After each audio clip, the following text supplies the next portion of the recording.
Sure. Thank you very much. Good evening, all. Welcome to the School Safety Subcommittee of the Racial Equity and Policing Commission. Today's Wednesday, June 9th, 4:05 p.m. And I'm Larry Schooler facilitating. So as you see on our agenda, we've got a discussion of the recommendation as it relates to the extension of the memorandum of understanding for school resource officers.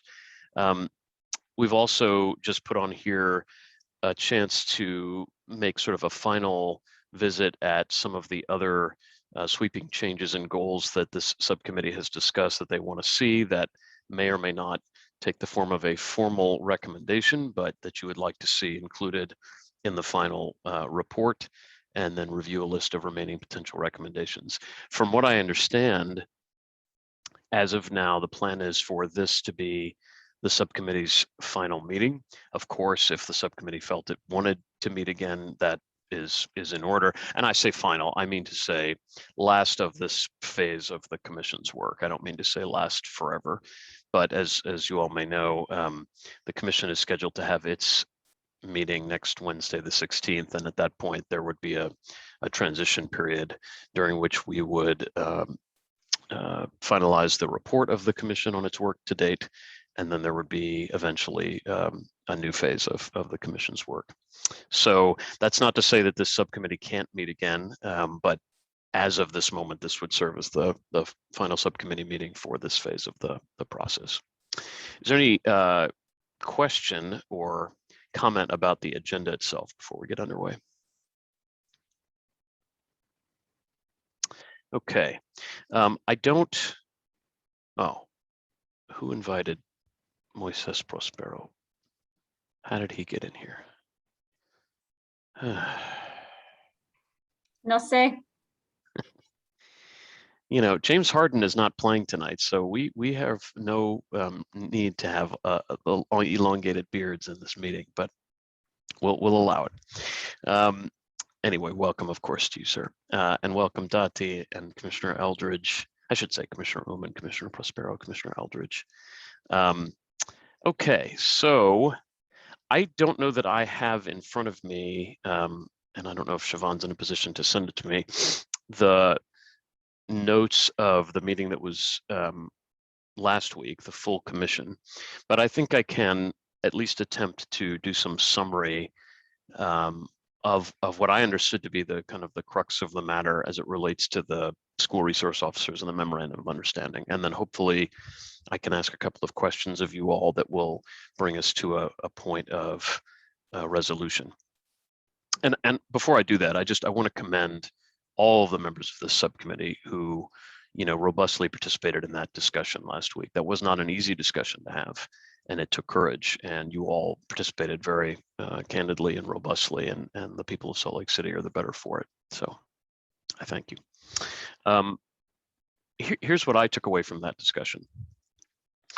The memorandum of understanding that's in place right now for school resource officers is due to expire, lapse, whatever the correct word is, sometime in August, as I understand it.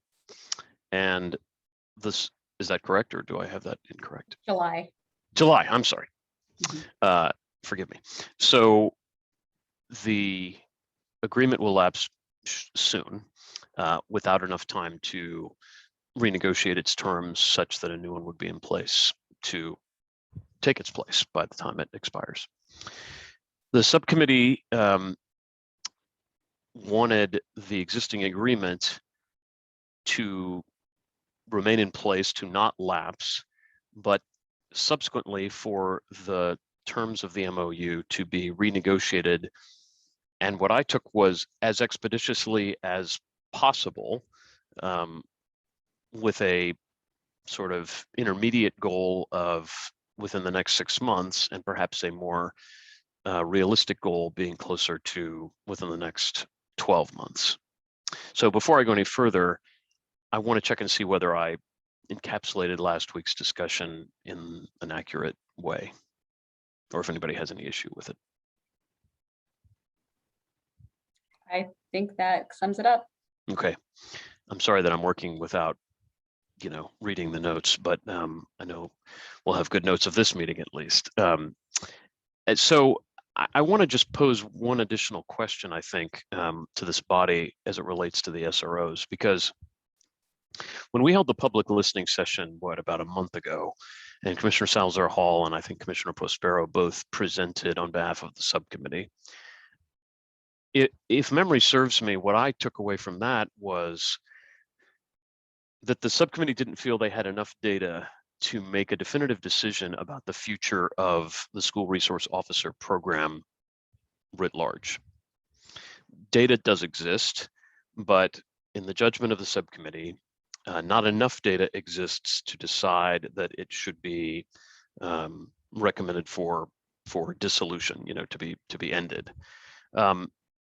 So I guess the question that I have is, what does the subcommittee feel should happen as it relates to both the collection of the data that you, the collection of the data that you didn't receive, and then the analysis and action of that might come from receiving that additional data? So I see Moises vigorously nodding his head.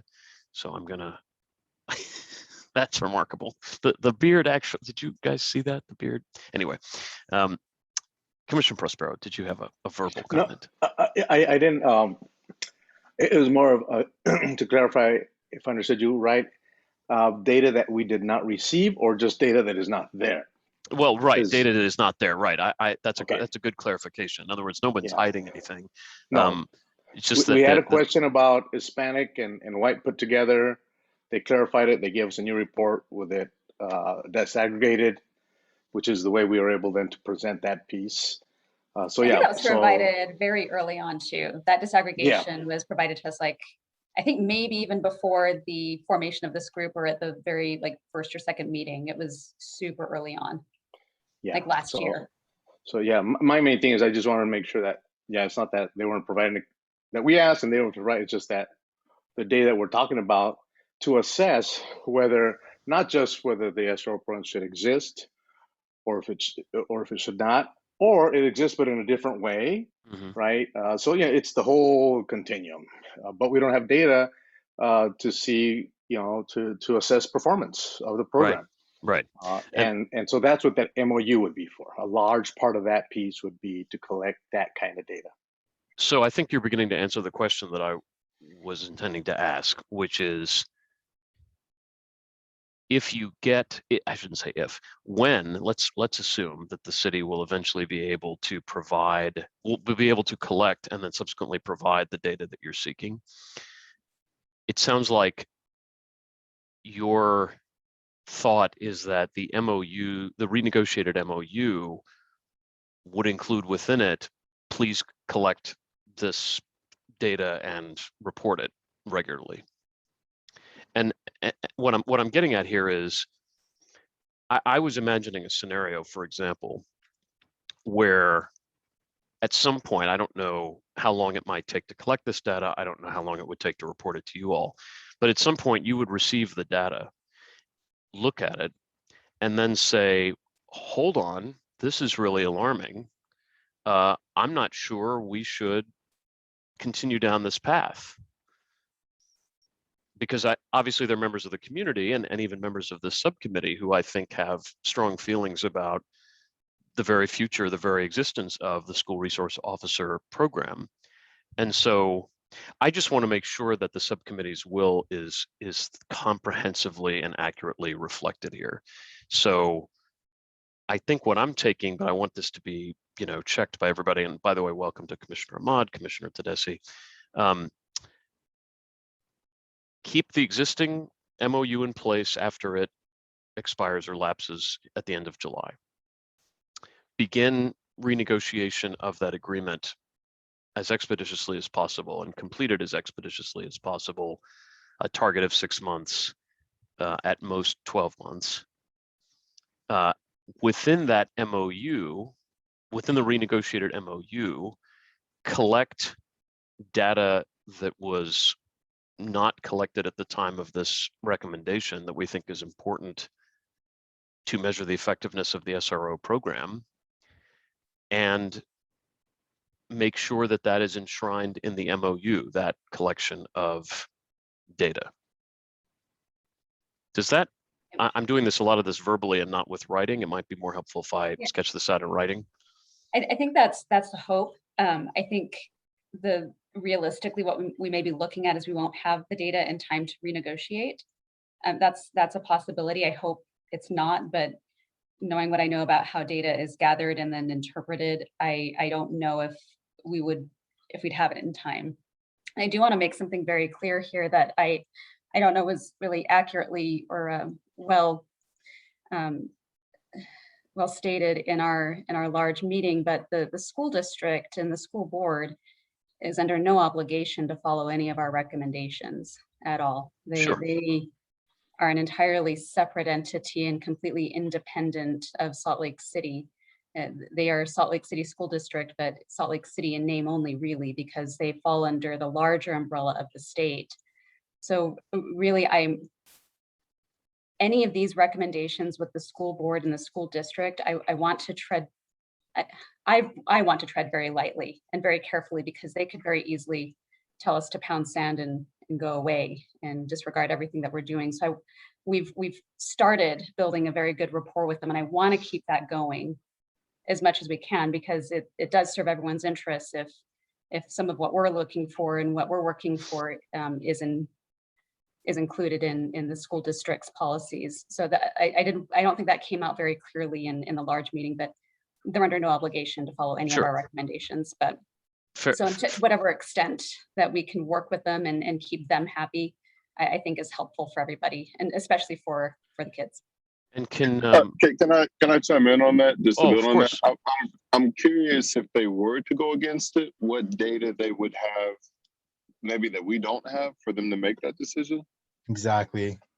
Like, people are getting arrested and being affected by real-time issues that have been admittedly not even reported in half these schools, and they don't have a system to report half these incidents.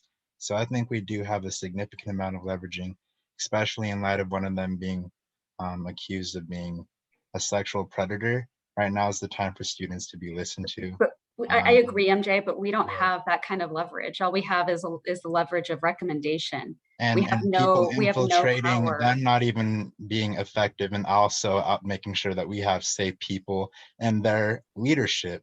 So that is a huge concern. I don't have time, or I don't have any energy to sympathize with people that are getting paid thousands of dollars to do their jobs for their constituency. We, on the other hand, are here for free. We're doing this work for free in our free time. And a lot of people here are actually students, and they're being affected by these issues in real time. So as much as we want to continue pushing the ball and quote unquote, making sure we respect our relationship with them, right now, they're not in an opportunity to argue with us, because right now they're busy making sure they don't have predators on their school board. So parents and people like that are pissed off right now in the community, and so are the students. And right now we should have the upper hand. Yeah, MJ, I hear you. That wasn't my point, though. My point was, I hear you on that. My point was just, if they were to say no or make their own decision, I'm just curious, like, what data they would have that we don't have. I hear you, but it goes back to what Nicole said, like, they're a separate entity and they have every right to make that decision. I can't see if they'd have anything other than what we've already shared.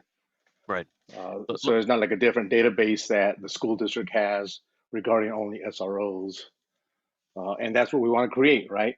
Databases that can collect the activities that SROs do, so we could see, again, the continuum of their work. And I want to capture that, what Commissioner Prospero just said. How should I characterize the data that needs to be collected that has yet to be collected? What's the way to say that? That's tricky, because what we wanted was pretty expansive, because what we were discussing early on was everything that would affect a student and the school to prison pipeline. So that's everything from an SRO being involved in any sort of whether an SRO was involved in any incident regarding a student, either that violated school policy or violated a law, whether or not they were supposed to be included in the violation of the school policy. They sometimes are. What effect they had on a student being transferred to another school, because in the Salt Lake City School District, transfer is the equivalent to expulsion. What kind of contact they had with the student if they were transferred to, say, Horizonte, because that is also equivalent to expulsion. So the Salt Lake City School District, from what I know, does not expel students. They just transfer them. And that can be equally as damaging to students' prospects as being expelled. They So we call wanted them alternative learning programs. Right, the alternative learning programs, those, all of that. So it's pretty expansive, and we wanted it disaggregated by not just race and ethnicity, but also by gender and by school. So we could get an idea if the East Side schools are not having kids transferred as much as the West Side schools, and are the brown kids being targeted more than the white kids. That's what we wanted to figure out, and especially the brown boys. That was one of our biggest concerns. Is it seems that that the male students of color seem to be, in our knee-jerk reaction, are being targeted more than the female students of color. Let me be the bad guy here a little bit. There's a lot of people that want to say a lot of stuff. Commissioner Uman had her hand up a little while ago, and I neglected to recognize her, so I'm going to come to Dati. I don't want to force everybody to use the raise hand function. I think that's awkward, and I know we're all zoomed out, but just know that I am going to want to get to everybody who wants to share something. And so if you can either do a physical hand or a Zoom hand, just so I know you want to share, that'd be great. Dati, go ahead, Commissioner. I don't know if it's quite as relevant now, but I was just going to say about what Nicole said. I do think, yeah, you're absolutely right that we actually have no leverage over the school district because we are writing recommendations. But from the last meeting I was at, they seemed really keen on kind of just accepting the recommendations that we put forward. I think they were looking to just approve whatever recommendations we put forward. And you're right that we have a really great investment of trust. So I think that's really awesome. But they seemed, very enthusiastic. We're doing part of their job for them by doing the research and stuff. So they seemed really enthusiastic about passing any of our recommendations.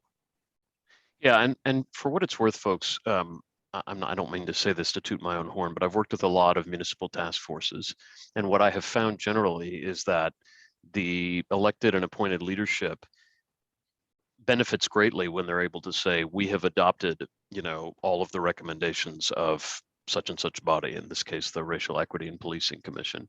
That is very politically valuable to them. And so even though what Commissioner Salazar-Hall says is 100% true, that these are pieces of advice, essentially, they are going to be made publicly, and they're going to be made across a number of different stakeholder populations. And I do think will carry significant political weight if you all can reach consensus on them. So I just want to include that comment. I think that other than, let me make sure here. Commissioners Tedeschi and Eldridge, I just wanted to check in with, just to see if there's anything you all wanted to add before we continue with the conversation. I think within that data, we had talked about setting benchmarks. So setting maybe clear goals to show that the purpose of the MOU is why we still have SROs still in our schools. So what's a good way, Commissioner Eldridge, maybe to articulate that in the recommendation, would you say? Or anybody, if they want to chime in. Set benchmarks to assess the evaluate to evaluate the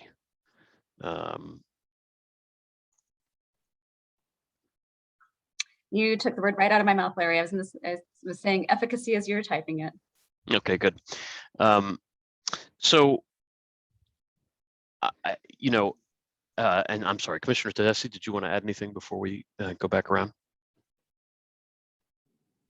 I'm just listening in for now.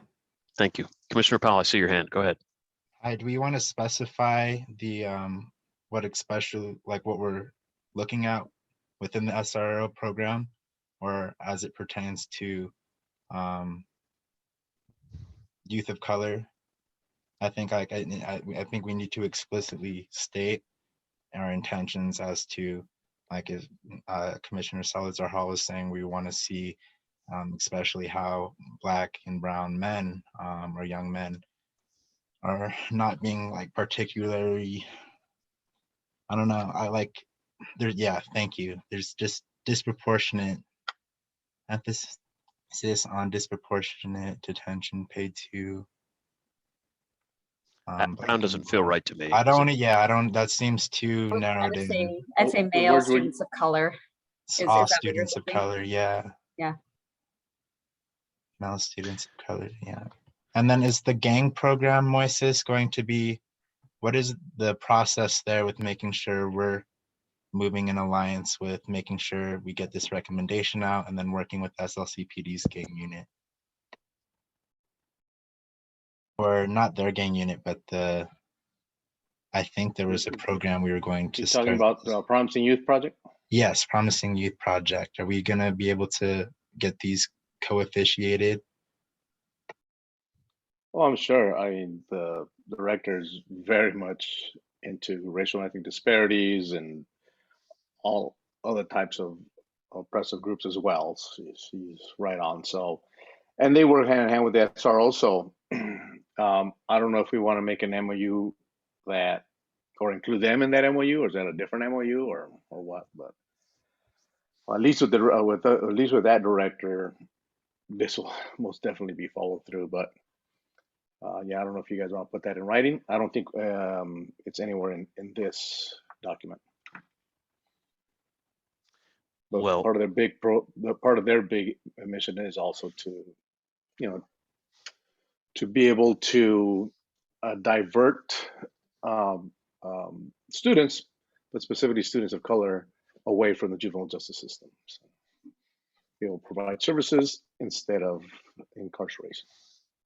yeah, so I would say that might be a hard thing to mash into this particular recommendation, only because it is a distinct body with different governing policies. I mean, I would assume it's not governed by an MOU as such. Commissioner Salazar Hall.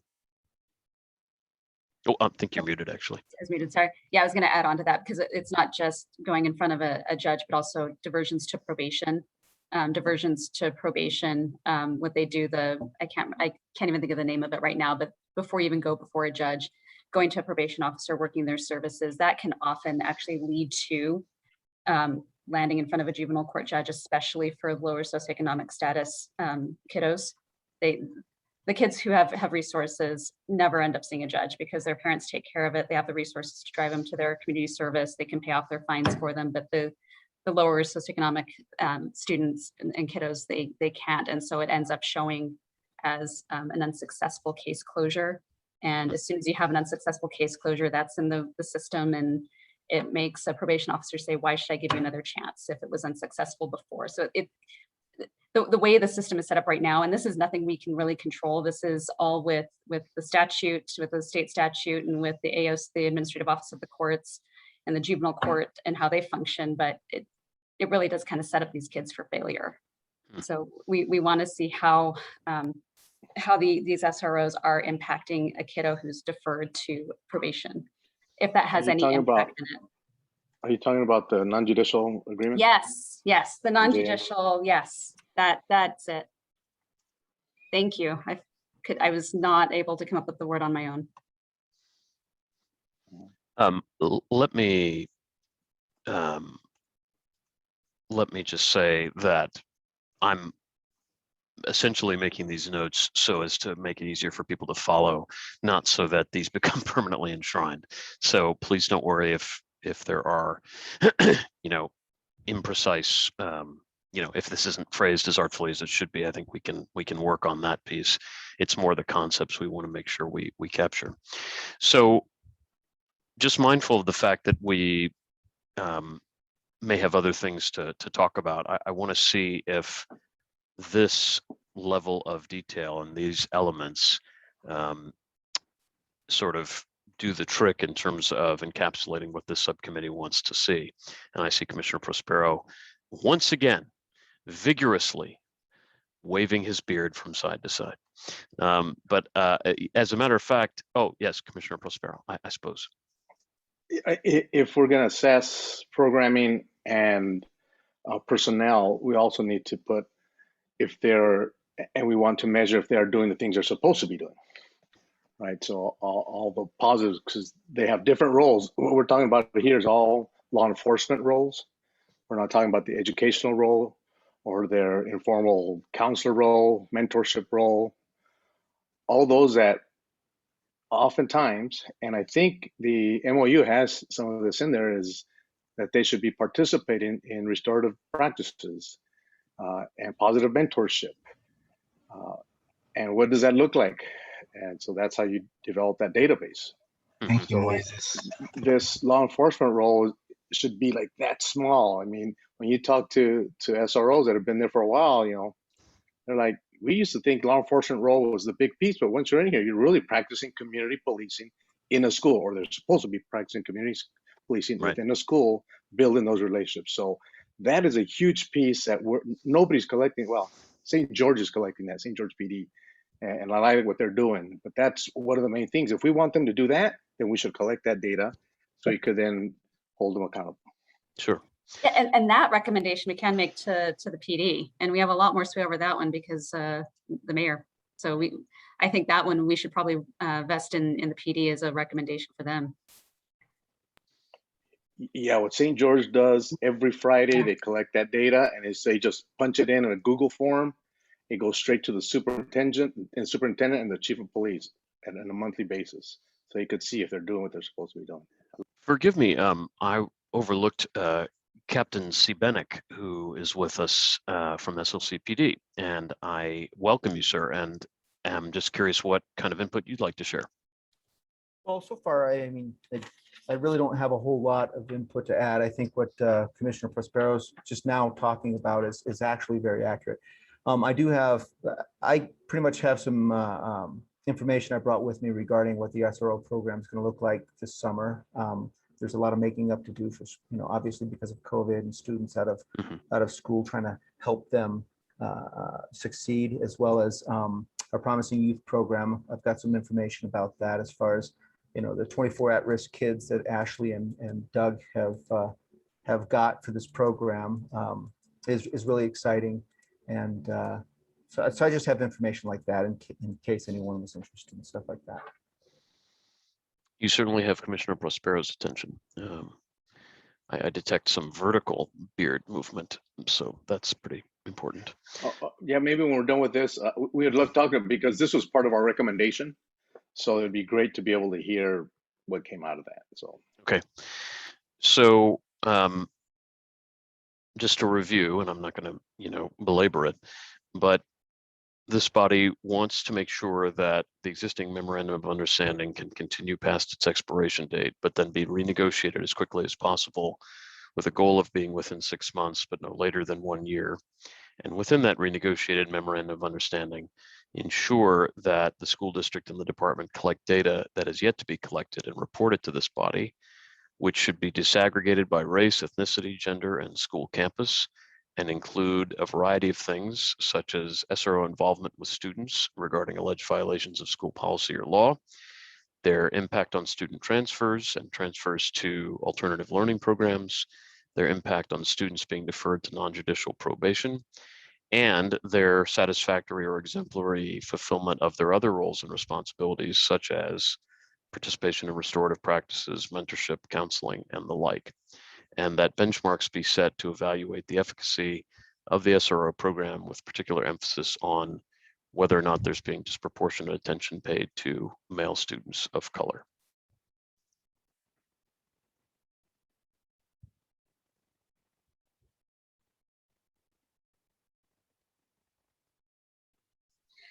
I'm wondering if disproportionate attention is maybe not the right word. I would say because we're not really as concerned about the positive attention, right? What we're worried about is them being targeted. So maybe right. Negative disparities.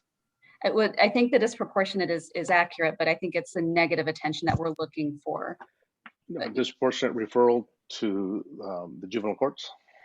either referrals or not just to juvenile court, but maybe to school administration. I mean, anything negative that would land a young male student of color in an alternative learning program, or to juvenile court, either one. Right. So that's what we're worried about, right? Yeah, We're worried about them getting expelled, and then all they know is let's hit the streets and let's get into trouble, and then before you know it, they're going straight from juvenile, from Decker Lake onto the state prison. That makes sense. I only stayed away from the word negative just because there's connotations there, and I want to just articulate it more directly. But that makes sense to me. That's cool. I have one question. I know that like Kamal, Moises, Nicole, like a couple meetings ago, we talked about admin's role in SRO referrals, like kind of calling on SROs to get involved where it's really not their space to do so. I was wondering if increased education with admin, because I really do think that they're kind of one of the really large instigators in kind of bringing youth along with the school to prison pipeline, because I've seen teachers call SROs kind of like as if they're just muscle in the schools, which puts both the SRO and the students at like a profound disservice because neither of them want that to happen. I had one student, I think he climbed on top of a locker, and then my physics teacher called both of our SROs, and then it was like this huge thing. And then the other thing I wanted to say is that I think that we need to include something about students and kind of how they interact with SROs. Meaning, like, I've seen a lot of anonymous forums of students at West High, specifically where I go, but they're all kind of putting out these anonymous surveys on SROs and how they feel about them. You know, I have students saying that they feel discriminated against. I have other students saying that they feel unsafe. Sorry, that's my mom's phone. And others feeling unsafe. And so I'm wondering if there could be like a survey that is either given like biannually or annually for students as another way to kind of measure the goal if the SRO is providing satisfactory and exemplary completion of their roles and responsibilities, right? Like what better way to measure it than on behalf of the students whom they serve? So. I'll take on the first one. When I did an assessment of Salt Lake County, it was 5 police departments and 4 school districts. The main finding was that the administrators were the ones using SROs as the hammer. More often than SROs trying to be the hammer themselves. And that's where the MOUs were so important to discriminate between policy and crime and keep those officers away from discipline stuff. That should be educators taking care of that. That thing you just said about somebody getting on top of a locker, that should be administration stuff. An SRO may be there to support in case it does get violent, but in general, they should not be part of that. And they should know that. And I've heard of SROs carrying that MOU and saying, sorry, school administrator, this is not mine, this is yours. And so in the 5 years that we've been doing this training to teach them, we've seen the differences, big differences, but the big problems that you just brought up is the teachers. So now the teachers are seeing the SRO pass by, come on in, you know, or they call them. And so we're trying to teach officers how to respectfully not get suckered into that.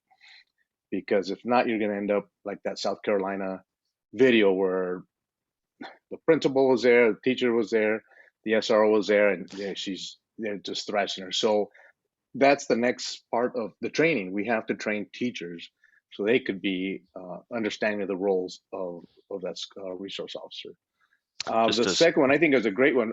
Nicole or somebody else, you guys got ideas? I think that's great because, yeah, students, you're the consumer and they're providing services to y'all. So I think that's a great idea. And I don't want to overcomplicate this, but is there any benefit to a survey, either the same survey or a separate one, to be completed by parents as well? I don't want to take away students' agency or autonomy there, but Actually, I think that would be a really good idea because I know that a lot of the times parents do have a lot of things to say about the SRO program, but I want them to be kept as separately as possible. And then at that point, I guess, I mean, even over the parents, I do think that students deserve more weight on their response. For sure. No, I mean, they're the ones that are Yeah, but you're right. directly interacting. But I mean, so often at the high school level, I would think that, I know I certainly, when I was in high school, leaned on my parents heavily as much as I may not have wanted to. So I can relate to that. I think also having the separate surveys will also convey very different perspectives on how people are not only relaying their experiences, but also I feel like piggybacking off of what Dati was saying, there's, as we see with like the issue of civil rights and stuff, and there kind of is a generational difference in belief system. And I think it's important to incorporate data that reflects kind of solely the student's perspective. That way we can preserve that. And also, I think it's important on the training and guidance for the teachers. Maybe if I know right now we're looking at making a curriculum for the police department. I don't know if there's a similar curriculum that could also be shared with the Salt Lake City School District, if we're already working on something similar to that. That makes sense. We can include that in the way we describe this in greater depth in the report. So noted. And I assume everybody knows this. Lauren, who's on here from the clerk's office, is the expert note taker. I'm the amateur at the chalkboard here. So she's got the real stuff, and I'm just kind of making sure everybody can see what we're talking about. Thank you, Double L, Lauren, and Larry. L squared. How lame is this? My given name is Lawrence, and my sister's name is Lauren. Couldn't my parents have gone a little bit further afield? I mean, that's ridiculous. No offense, Lauren Schaefer. All right, well, folks, I, again, really want to commend you for the hard work that you've put in, not just tonight, but up to this point, to get yourself to this point. I just want to check in with everybody and make sure that no one has any significant reservations about how this is worded. Again, it can be refined and will be once it goes into the report, and you all will get to see it before it's finalized. But one thing I think we forgot, and I just realized, is we did want to have students and parents be involved in picking an SRO. Now I think the SLCPD just picks for the school, and I know there was some a lot of people felt very strongly about students and their parents having a bit of a say, maybe interviewing or some type of say in which SRO is assigned to their kid's school, or assigned to their school. And Captain Sebenik, I don't know if this is something you could speak to, but do you have a sense for the extent to which that could be set up, where stakeholders at a particular school would get a chance to, in some way, be part of that selection? Well, so how the process now is, it's pretty much a volunteer situation, right? Officers will volunteer for to become school resource officers, and then the school has to, they get to pick, they get some say, they get to accept, or they have to accept that officer into the program. As far as offering students and parents some say, that's going to probably be something more for the school board, because that's a process, I think, that I don't know that we'd have a problem facilitating something like that. But the problem is also we have a finite pool. It's not just a job, it's a calling, right? Our officers, the students and helping the students, and being in that environment and being there as a mentor or a coach, and they get as much out of it as they put into it, right? And so yes, but also know that there's, like I said, it's a calling. So it's not like the whole department is, some people just don't have that that, like some people aren't really big fans of anybody's kids, let alone their own. So, so that plays into it as well. So, well, speaking on behalf of those of us with cute, adorable children, everyone loves our children, right, Captain? I mean, right.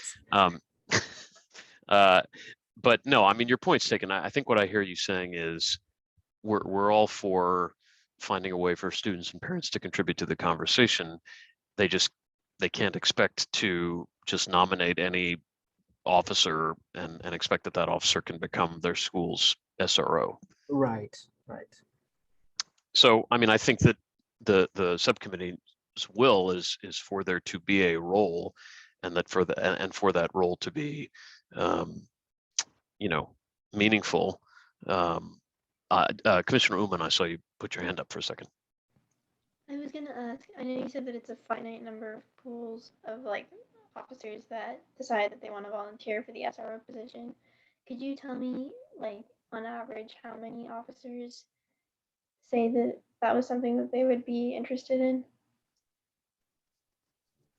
I don't have the historic figures on that. Currently, we have 10, actually now 8, 8 officers and a sergeant that are interested and very much love the school resource officer program, the ability to get into the schools and interact with students and stuff like that. But as far as the historical, how many officers have shown interest, I'm sorry, I don't have that information at my fingertips right now. It's something I may be able to find out. I just stepped into this role in November, back in November, so still. Yeah. Oh, sorry. Go ahead, Commissioner. Sorry. No, you're good. Do officers apply for a certain school that they would like to, like, that they're more interested in? Like, if there's 8 officers plus a sergeant that are interested in serving as an SRO, are 3 of them interested in West High, 4 of them interested at East, and 2 at Highland, or is it just in general? So what it comes down to is, yeah, there's some options, there's some interest there that the officers can, or they can express their preferences rather. But then there's that conversation between the principal of that school. They have to accept that officer as their school resource officer. It's not just like, it's not like I can just say, hey, officer so-and-so, you're going to Horizonte, officer so-and-so, you're going to West, you're going to Highland. Because they're also responsible for all those feeder schools as well, right? Like the middle schools and the elementary schools that feed into that high school. And so there is a conversation with the principal and their staff as to whether or not that officer is acceptable or suitable or what have you. But given the limited or the finite pool, as you put it, there is some, yes, that's fine. I mean, they're qualified, competent police officers with a community-oriented policing philosophy and that calling to help students and to be in that environment. So I hope that answers your question a little bit. I mean, we are limited by, we have 10 choices, but they do get some say. They do get to put in their preference as to which school they'd like to serve. And Dati, it may be that maybe one SRO ends up leaving for whatever reason. And so there's an opening for one school at Glendale.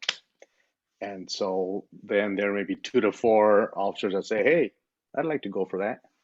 And then that's where the process would begin. So it's not like it's going to be like 100, I want to go there.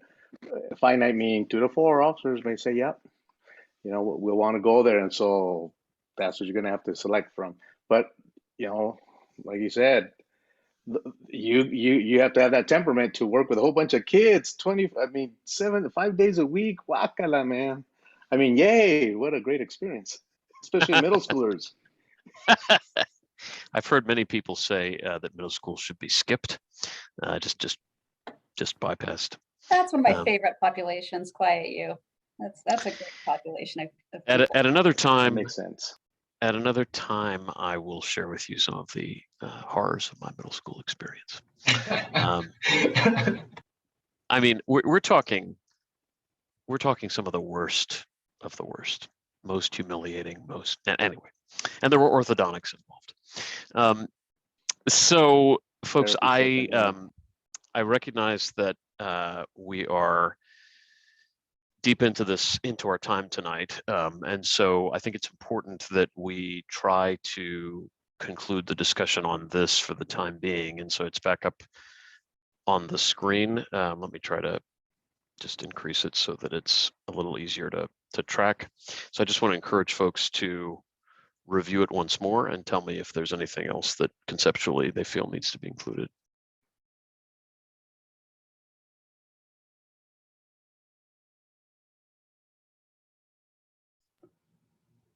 Dati, I want to make sure, just while we're on the chat, does this look good from the perspective of the youth subcommittee now? So when we move into next week now? Yeah, Because you've been here a lot longer, so I just want to make sure you're comfortable with everything that's here. I think it looks really good. I have one question. I don't know. I talked to a parent a couple months ago, like 5 months ago, and they told me that they had an issue with an SRO, but they were unaware as to how to like file a complaint or discuss it further. Is that a process that exists, Moises? Do you know, or like is there a way to put it in the MOU? I thought that was supposed to be with the oversight committee that's already built into the MOU. And the problem that we're facing with that oversight committee is it's currently housed under Dr. Buendia, and she does not have the capacity to make that committee effective. And when we spoke with her, she really wanted to make that a very super effective committee. She just did not have the capacity, which is why we push so hard for an FTE to maybe take on that responsibility or assist in that responsibility, maybe facilitate it, organize it, whatever we could do on our end to make that oversight committee effective. Because right now it's pretty ineffective. I think they only meet twice a year. And there's not much you can do if you only meet twice a year. I think what we were envisioning, and Moises, I can't remember if you were in that meeting with us or not. I think you were, is we were like, you weren't, okay. I seem to remember we wanted to do like monthly oversight meetings. Something where parents could come on a regular basis, bring their grievances. Students could come on a regular basis and bring their grievances. But as it is right now, it's Dr. Buendia has just no ability to do it. She's saddled with way too much. It made me feel bad for her because she wanted it to be effective, and it just wasn't where she wanted it to be. Okay, yeah, that's great. Thank you. Understood. Well, and there's always the option of, or always the possibility of contacting our internal affairs if there's some kind of misconduct or something on behalf of an officer.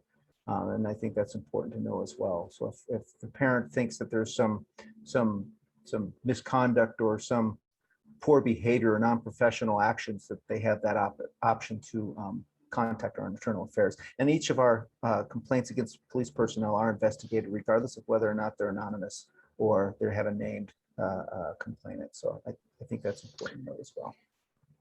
And I think that's fantastic. But I know there's some major distrust, unfortunately, and we run into that too with child welfare and the Division of Child and Family Services. There's a lot of distrust with those complaints. And so that's why we were really hoping the oversight committee could be kind of that safer space for parents and students to go to. That's not necessarily law enforcement. It's a little more neutral, on at least on its face, more approachable. Because it's part of the MOU with the school district, with someone outside of law enforcement. And so I think that is fantastic. And I think that's definitely where some complaints should go. But I think we should make that oversight committee more robust. So Dati, that is on the table to figure something out. That'll work better, work best. But part of that also is to ensure that students know their rights, that parents know their children's rights and their rights as well, and to know that MOU and put that MOU in a common language to ensure that SROs are not being used, or they're not doing what they're supposed to be doing, or overstepping their bounds. Because I mean, just literally, if you look at that MOU, if some of the complaints I've been hearing from you guys are true, they're way overstepping their bounds. I mean, that MOU says straight out, you do not do this stuff. Disorderly conduct, you don't do it. Disturbance, trespass, even some types of fighting, even some fighting that isn't harmful, that still goes to administration, not to the SRO. So, but if you don't know that, then it's hard for you to address it. But yeah, hopefully it'll be something where you could talk to a civilian group and then they have attachments to PD, and then you could address those issues. The other thing I forgot, and that's a great point, Commissioner Prospero, about that. The other thing that I remember we had discussed was including some of Representative Hollins's initial legislation language in here. And I think the only thing that we did not like was training all personnel, because that would include janitors and you know, the lunch people and people who may not have, you know, full direct contact with the kiddos and the SROs. So is this where we want to put that language?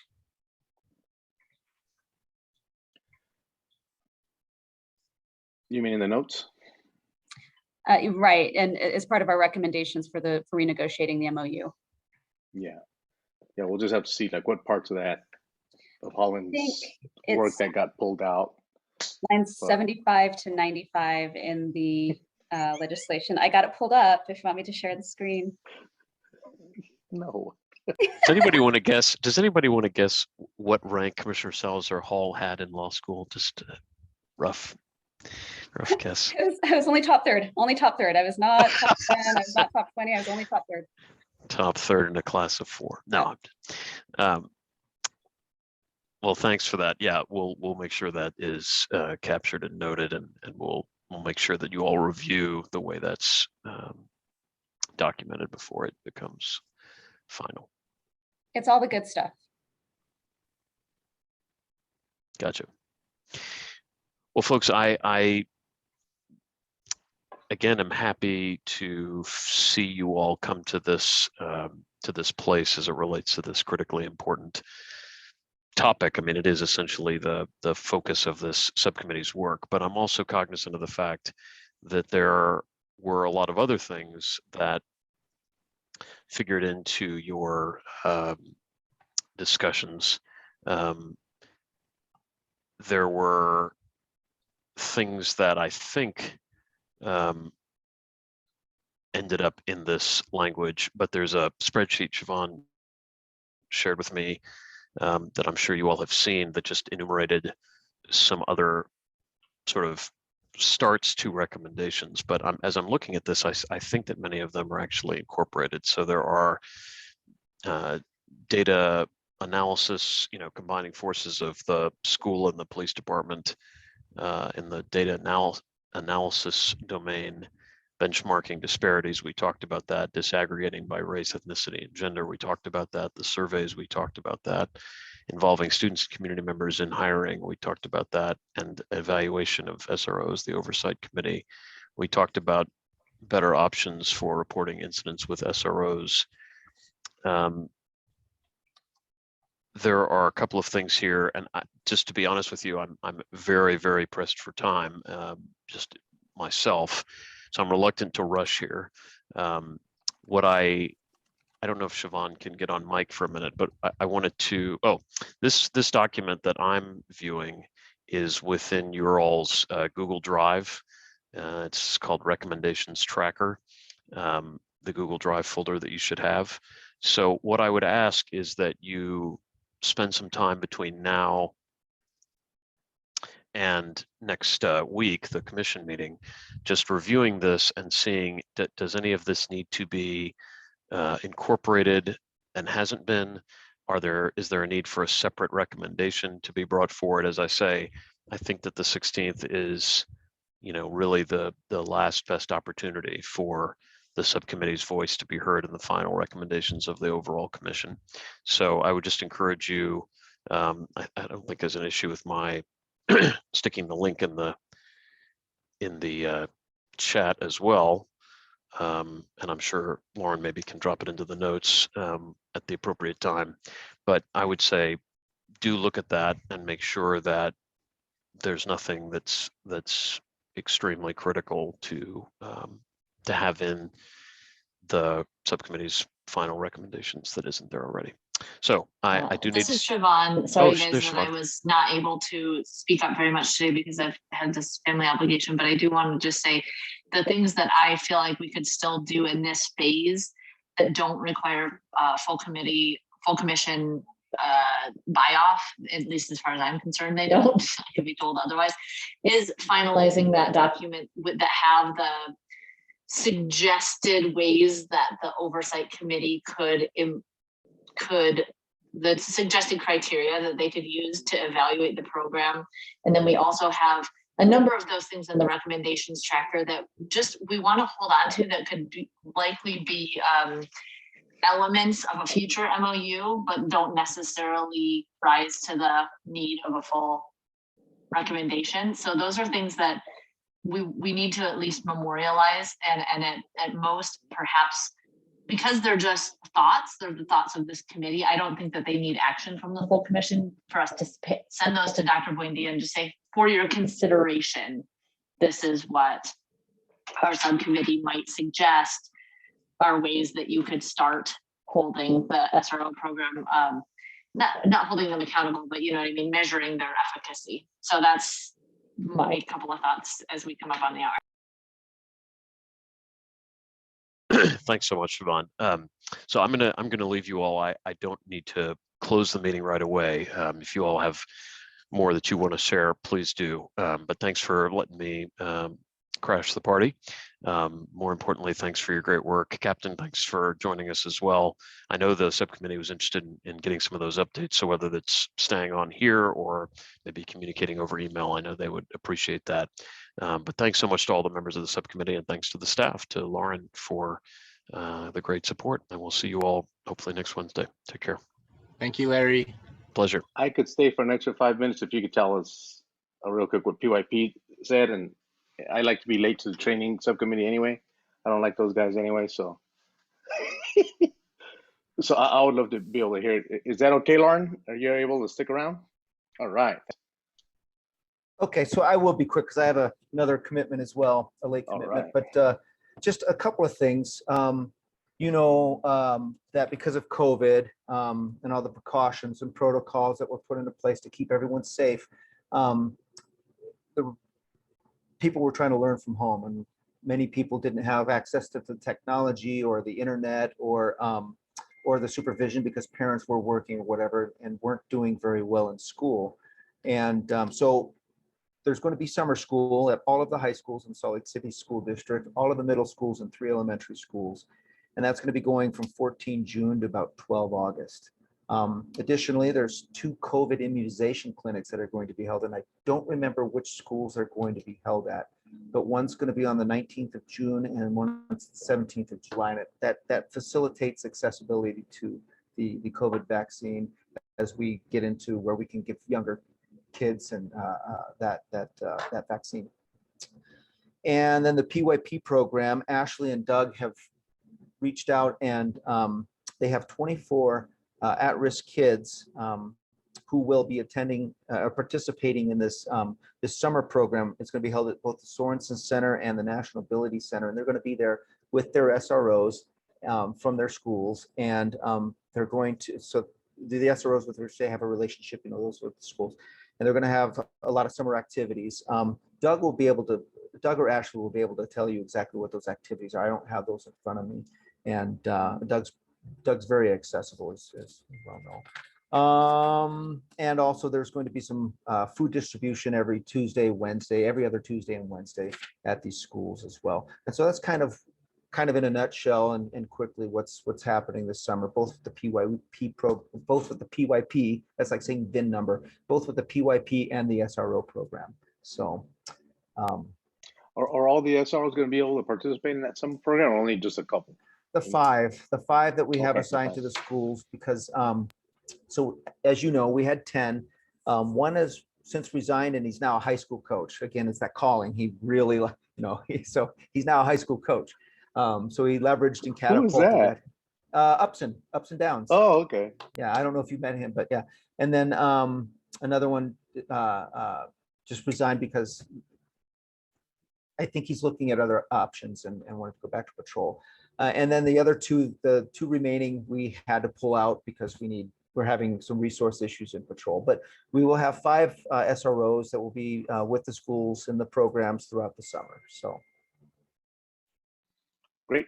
Well, thanks for the update. Of course. We were hoping that was going to happen this summer. Yeah, well, so were we, and I'm glad to see that it's Ashley and Doug have done a really good job at putting this together. And just so you know, some of that funding is coming from the Salt Lake Police Foundation. The business owners and faith communities and stuff like that have put some money towards that, which allowed us to secure the Sorensen Center and the National Ability Center. So Great. great Keep to those hear. kids Thank busy in you. the summer. yeah, absolutely. Keep them busy in the summer and, you know, that socialization and that activity. And yeah, it's going to be awesome. So As long as they don't turn into lawyers, we're good to go, man. no comment. I agree with that. Just saying. Then we could use more civil rights lawyers. All right. That part. All right. All right, guys. Take care. Nice Thanks a meeting lot. some of you. See All y'all right, bye. later. Thanks, Lauren. Bye, everyone.